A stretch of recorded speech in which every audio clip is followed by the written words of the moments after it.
I confess I'm a dreamer. That's the way I started the book that I wrote, Dreams and Visions and Stories of Faith. And I make no apologies about the fact that I am a dreamer. However, not only am I a dreamer, but I'm also a realist in many ways. And I have learned a few things about being a dreamer.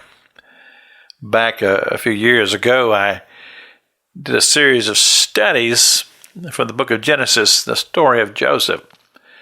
And I was amazed how, as I got into it, I thought it would just be a week or so in the series, but it ended up being a month and a half. I mean, and I taught it on the radio and was amazed at the response. People seemed to enjoy the teaching concerning this dreamer. But here's the thing.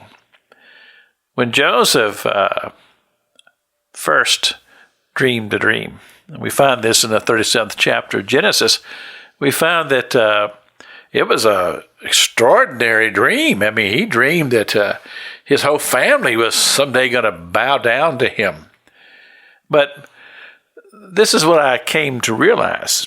Not only was Joseph a dreamer, he was also an interpreter of dreams.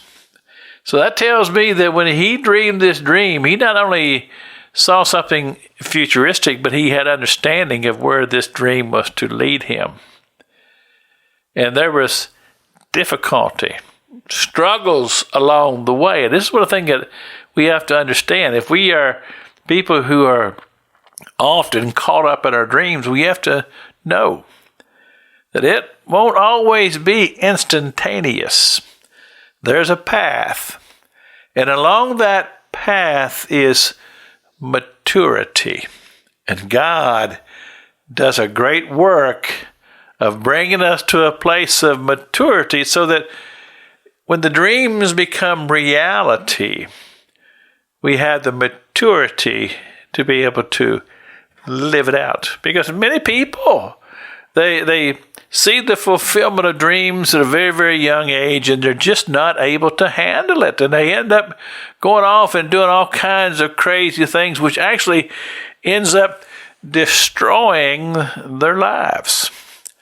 So God, in His wisdom, has made it to where sometimes He puts brakes on the path to keep us at a place to where we're always looking toward God.